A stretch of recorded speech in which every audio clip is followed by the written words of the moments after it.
যে বিতর্কটা এসেছে জাতীয়ভাবে, সে বিতর্কটার অবসান হওয়া প্রয়োজন। বলুন।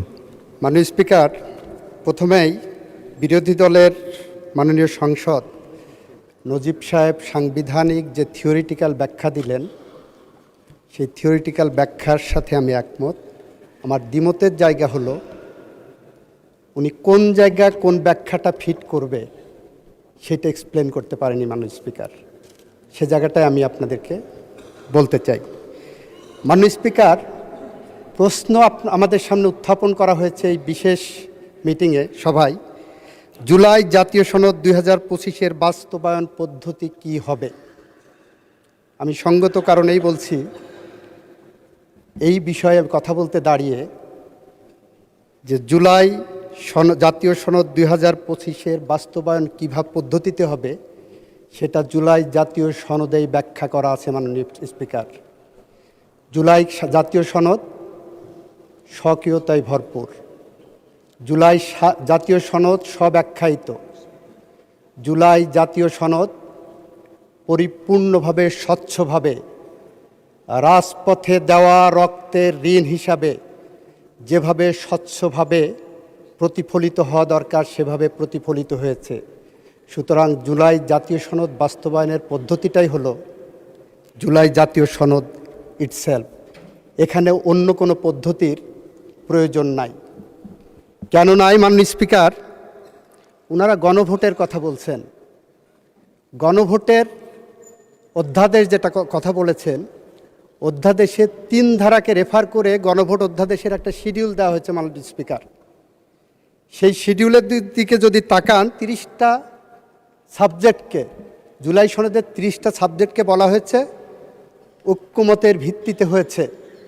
তার মধ্যে সেই শিডিউলের দেখেন মাননীয় স্পিকার, একটা জায়গা বলা হচ্ছে 17 তারপরে 20 অনুচ্ছেদ, জুলাই জাতীয় সনদের 17 এবং 20 অনুচ্ছেদের কথা বলা হচ্ছে। 17 এবং 20-এর মাঝখানে আমি আমার বক্তব্য তুলে ধরব। 17তে আছে আইনসভা গঠন। সংবিধানে এরূপ যুক্ত করা হবে যে বাংলাদেশে একটি দ্বিকক্ষ বিশিষ্ট আইনসভা থাকবে, যা নিম্নকক্ষ এবং উচ্চকক্ষ সমন্বয়ে গঠিত হবে। আমরা তো বলছি যে হ্যাঁ হবে। তারপরে দেখেন 20 অনুচ্ছেদ, উচ্চকক্ষের সদস্যদের যোগ্যতা অযোগ্যতা, সেটাও আমরা বলছি ঠিক আছে। এখানে মাইলর্ড আমাদের এলাকায় পান বিক্রির একটা গল্প বলি। মাননীয় স্পিকার, পান বিক্রির একটা গল্প বলি। যারা পানের বরজ করে পান বিক্রি করতে গেলে 1 পণ পানে 80টা পান থাকে। 80টা বিক্রি করতে যে উপরে কিছু বড় পান দেয়, নিচে কিছু বড় পান দেয়, মাঝখানে কিছু বড় পান দেয়, আর ভিতরে সব খারাপ পান ঢুকায় দেয় মাইলর্ড মাননীয় স্পিকার। এখানে জুলাই জাতীয় সনদের যে 4টা প্রশ্ন, তার খ প্রশ্নটার কাছে দেখায় যে কিভাবে পান বিক্রি করেছে। দেখেন, আগামী জাতীয় সংসদ হইবে 2 কক্ষ বিশিষ্ট জাতীয় সংসদ নির্বাচনে দলগুলোর প্রাপ্ত ভোটের অনুপাতে 100 সদস্য বিশিষ্ট একটি উচ্চ কক্ষ গঠিত হইবে। এই কথাটা আছে জুলাই জাতীয় সনদের 18 নম্বর অনুচ্ছেদে। উনি যে গণভোট অধ্যাদেশের ওনারা বলছেন, গণভোট অধ্যাদেশের শিডিউলে জাতীয় ঐক্যমতের ভিত্তিতে যে শিডিউলগুলো হয়েছে, সেই শিডিউলের মধ্যে মাননীয় স্পিকার 18 নম্বর অনুচ্ছেদ নাই। যদি বিশ্বাস না করেন ওনারা গণভোট অধ্যাদেশটা পড়ে দেখুক। গণভোট অধ্যাদেশের যতগুলো শিডিউলে 30টা বিষয় দেওয়া আছে তফসিলে, সেই তফসিলের মধ্যে আমি গণভোটের যে প্রশ্নগুলো, খ নম্বর প্রশ্নের যেটা পড়ে শোনালাম, যে জনগণের ভোটের প্রপোর্শনালিটি অনুসারে, পিআর অনুসারে এইটা হবে, আপনি একমত কিনা? এই শিডিউলের মধ্যে কোথাও ওই ক্লজটা নাই মাননীয় স্পিকার। এটা হলো ফ্রড অন দি কনস্টিটিউশন। ওই দিন আমার বন্ধু মাহমুদুল ইসলাম সাহেবের কনস্টিটিউশনাল লয়ের বই রেফার করেছিলেন। ধন্যবাদ মাননীয় সংসদ সদস্য, আপনাকে আপনার মাধ্যমে সংসদ সদস্যকে ধন্যবাদ জানাতে চাই। আমাদের দেশে যারা কনস্টিটিউশনাল ল প্র্যাকটিস করেন তাদের কাছে এই বইটা বাইবেলিক, রূপক অর্থে বলি বাইবেলিক বা কোরআনিক। আমরা যারা কনস্টিটিউশনাল বই পড়ি, প্র্যাকটিস করি, এই বইয়ের ইন্টারপ্রিটেশনটা আমাদের কাছে সবার আগে গ্রহণযোগ্য। আমার মাননীয় সংসদ সদস্যকে আপনার মাধ্যমে বলতে চাই, এই বইয়ের 4.27 ক্লজটা 490 পৃষ্ঠায় আছে, একটু পড়ে দেখবেন, যেখানে বলা আছে কালারেবল লেজিসলেশনের কথা। কালারেবল লেজিসলেশনটা কি? যে লেজিসলেশন এমনভাবে করা হয় আইনে ক্ষমতা দেওয়া নাই, আপাত দৃষ্টিতে আইনে ক্ষমতা আছে এরকম দেখা যায়, অথচ আইনে কোনো ক্ষমতা নাই, সেটা একটা কালারেবল লেজিসলেশন। এবং এই ধরনের লেজিসলেশনকে বলা হচ্ছে ভয়েড আব ইনিশিও। এটা এই বইয়ের ওই দিন উনি রিলাই করেছেন, এই কারণে আমি এই বইটা নিয়ে এসেছি। 4.27 ক্লজ 490 পৃষ্ঠায় দেওয়া আছে। মাননীয় স্পিকার, মাননীয় স্পিকার, আমার বন্ধুরা ঠিকই বলেছেন, জুলাই সনদ, জুলাই বিপ্লব জনগণের ইচ্ছার প্রতিফলন, জুলাই গণ অভ্যুত্থান জনগণের ইচ্ছার প্রতিফলন। আমিও বলছি জনগণের ইচ্ছার প্রতিফলন। এই যে বইটা দেখছেন, এটা জনগণের ইচ্ছার প্রতিফলন। এই বইয়ে 6টা প্যারাগ্রাফ আছে, এই বইয়ে 84টা আর্টিকেল আছে, অনুচ্ছেদ আছে, এই বইয়ে 7টি অঙ্গীকারনামা আছে। এই বই জনগণের ইচ্ছার প্রতিফলন। জনগণের ইচ্ছার প্রতিফলন হিসাবে যদি এই বইটা ধরি, এই বইয়ের মধ্যে বলা আছে, মাননীয় স্পিকার, প্রত্যেকটা পরতে পরতে, প্রত্যেকটা এই বইয়ের শিরায় উপশিরায় এই সংবিধানকে গ্রহণ করেছেন জনগণের ইচ্ছার প্রতিফলন হিসাবে। যে কারণে এই বইয়ের প্রথম দফা থেকেই যদি আমি পড়ি, আর্টিকেল, প্রজাতন্ত্রের রাষ্ট্রভাষা হবে বাংলা, সংবিধানে বাংলাদেশের নাগরিকদের হিসাবে ব্যবহৃত অন্যান্য সকল ভাষাকে দেশের প্রচলিত ভাষা হিসেবে স্বীকৃতি প্রদান করা হবে। সংবিধানকে সামনে রেখে এই বইটা রচিত হয়েছে। এখানে বলা হচ্ছে 2 নম্বর অনুচ্ছেদে, বিদ্যমান সংবিধানের অনুচ্ছেদ 6(2)তে বর্ণিত বাংলাদেশের জনগণের জাতি হিসাবে বাঙালি এবং নাগরিকগণ বাংলাদেশি বলে পরিচিত হবেন। এখানে সংবিধানের কথা বলা হচ্ছে। মাননীয় স্পিকার, 3 নম্বর অনুচ্ছেদে বলছে সংবিধান সংশোধন কীভাবে করতে হবে সেটা বলা হচ্ছে সংশোধন। মাননীয় স্পিকার, 4 নম্বর অনুচ্ছেদে বলা হচ্ছে সংবিধান, 5 নম্বর অনুচ্ছেদে বলা হচ্ছে সংবিধান। এই বইয়ের প্রতিটা পরতে পরতে, শিরায় উপশিরায় এই সংবিধানকে গ্রহণ করেছে। এখন যদি আমি বলি জনগণের ইচ্ছার প্রতিফলন এটাই, জনগণ চেয়েছে বাংলাদেশে একটি সংবিধান আছে, অভ্যুত্থান উত্তর জনগণ যাদের ক্ষমতা দিয়েছেন তাদের মধ্যে 33টি রাজনৈতিক দল এক জায়গায় বসেই জুলাই সনদ স্বাক্ষর করেছেন। তারা একমত হয়েছেন যে আমরা এমন একটি সংবিধান চাই, যে সংবিধান, এই সংবিধানকে সামনে রেখেই সংযোজন, সংশোধন, পরিমার্জন করবেন। সেটাই হলো জুলাই সনদ এবং এটাই আমরা মেনে নিয়েছি। এটা মেনেছি বলেই জুলাই সনদকে নিয়ে যারা বলছেন জুলাই সনদ না সংস্কার, এখানে যারা আইন প্র্যাকটিস করেছেন তাদের জন্য বলি, every amendment of the constitution is a reform, but every reform is not an amendment. Reform রাজনৈতিক দলের মধ্যে, জনগণের ভিতর থেকে, জন আকাঙ্ক্ষার ভিতর থেকে রিফর্ম আসতে পারে, কিন্তু যখন ওটা আইনি প্রক্রিয়ায় যাবেন, যখন এই সংসদে বসে 300 সংসদ সদস্য এই রিফর্ম নিয়ে কথা বলবেন, তখন সেই রিফর্মকে যখন চূড়ান্ত রূপ দেবেন, সেইটার নামই সংশোধন। এবং সেটা হতে হবে 142 অনুচ্ছেদ অনুসারে। অন্য কোনো আইপস অ্যান্ড বার্ডস নাই, অন্য কোনো ফরম্যাট নাই। মাননীয় স্পিকার, মাননীয় স্পিকার, আপনাকে বলি, আপনার মাধ্যমে ওনাদেরকেও বলি, জুলাই সনদ জুলাই মাসের 36 দিনের 1400-র উপর মানুষের রক্তের আখরে লিখিত। জুলাই সনদ জুলাই মাসের 36 দিনে 30,000 সহযোদ্ধার কারো চোখ নাই, কারো কান নাই, কারো মাথা নাই, কারো খুলি নাই, কারো হাত নাই, কারো পা নাই, এখানে যারা আছেন তাদের প্রতিদিনের বিদগ্ধ যন্ত্রণার ফসল এই জুলাই সনদ। বিএনপি জুলাই সনদের প্রতিটি অধ্যায়কে, প্রতিটি অনুচ্ছেদকে ধারণ করে। মাননীয় স্পিকার, প্রতিটি গল্পের পিছনে গল্প থাকে।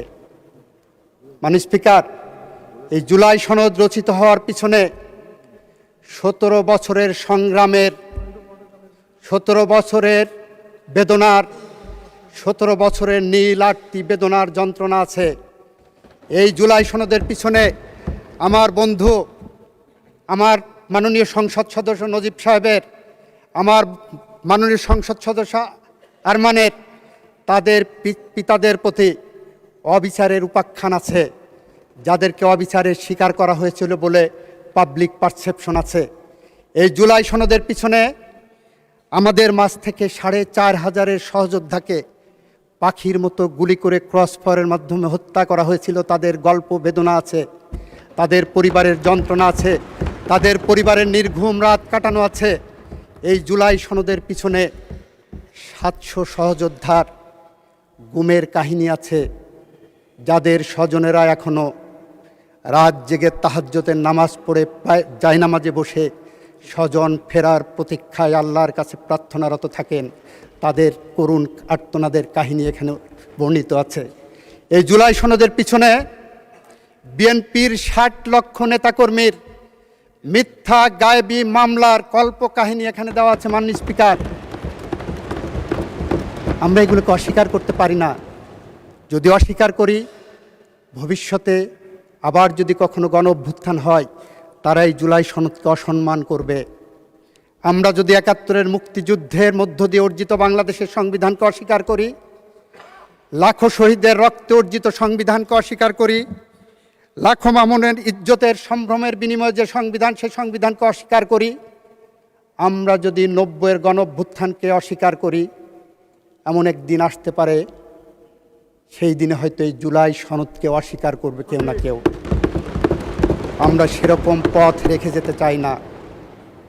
আমরা এমন একটি পথ রেখে যেতে চাই, আগামী দিনে যারা গণতন্ত্রের জন্য কথা বলবেন, আগামী দিনে যারা মানবাধিকারের কথা বলবেন, ন্যায় বিচারের কথা বলবেন, আইনের শাসনের কথা বলবেন, তারা এসে আমাদের পূর্ব প্রজন্মের, আমাদের হিরোদের কথা বলবেন, আমাদের মুক্তিযোদ্ধাদের কথা বলবেন, শহীদদের কথা বলবেন, আমাদের বীরাঙ্গনাদের কাহিনী বলবেন, আমাদের জাফর, জয়নাল, দীপালি সাহা, কাঞ্চন, রাউফুন, বসুনিয়া, ডাক্তার মিলন, নূর হোসেন জাহাদের কথা বলবেন, আমাদের আবু সাইদ, মুগ্ধ, আনাসের কথা বলবেন। এরকম একটি পথ আমরা রেখে যেতে চাই। মাননীয় স্পিকার, আমরা রেখে যেতে চাই বলেই আমরা বারবার বলছি, জুলাই সনদ নিয়ে রাজনীতি করার দরকার নাই। আমরা বারবার বলছি, আসুন জুলাই সনদের পথ ধরে হাঁটি। আপনারা বলছেন সংস্কার পরিষদ, আমরা বলছি জুলাই সনদ অ্যাজ এ হোল আমরা বাস্তবায়ন করব সংবিধানের মাধ্যমে। সেই যে সংশোধনীগুলো আনা হবে, প্রতিটি সংশোধনীর অপর নাম, ভালো নাম, প্রতিটি সংশোধনীর একটি নাম হলো সংস্কার। আবারও বলছি, every amendment of the constitution is a reform, but every reform is not an amendment of the constitution. আমাদের জুলাই সনদকে বাস্তবায়ন করতে হলে প্রত্যেকটা পরতে পরতে বলেছি, 6-এর ক প্যারাগ্রাফে বলা আছে 1 থেকে 47 পর্যন্ত সংবিধান সংশোধন সাপেক্ষে বাস্তবায়ন করতে হবে। যারা এই সনদ রচনা করেছেন 33টি রাজনৈতিক দল, তারা এই কথা বলে কিন্তু ক্ষান্ত থাকতে পারতেন।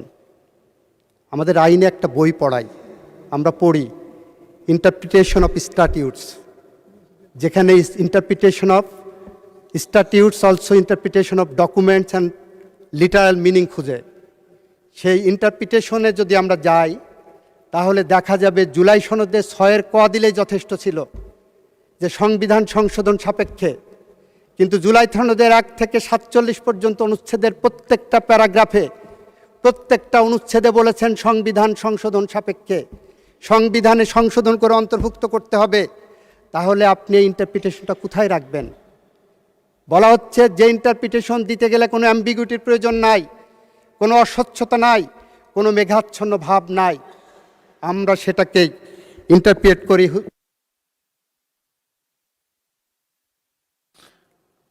আপনি 3 মিনিটে শেষ করেন।